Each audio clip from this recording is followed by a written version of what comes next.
kundi la vijana lilianza kutoa kejeli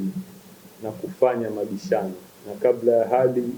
kubadilika ikawa vurugu, ikiwemo kurusha mawe na kuharibu gari ya mamlaka ya Mji Mkongwe. Baada ya hapo, kundi la watu wasiopungua 50 lilifika katika ofisi za mamlaka ya Mji Mkongwe Forodhani likiwa na silaha kama magongo na mawe, ambapo kundi hilo lilivamia eneo la ofisi na kusababisha uharibifu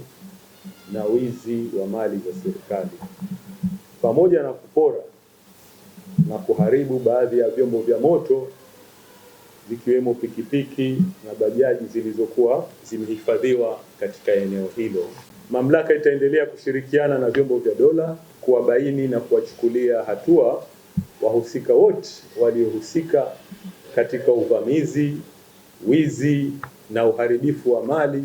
na uvunjifu wa amani kwa mujibu wa sheria na uzito wa makosa yao. Mamlaka ya Hifadhi na Uendelezaji Mji Mkongwe inaendelea kuwahakikishia wananchi kuwa itaendelea kutekeleza majukumu yake kwa mujibu wa sheria, huku ikiimarisha ushirikiano, kutoa elimu na kuongeza mawasiliano na wadau wote ili kuhakikisha Mji Mkongwe wa Zanzibar unaendelea kuhifadhiwa, kuendelezwa na kubaki kuwa urithi muhimu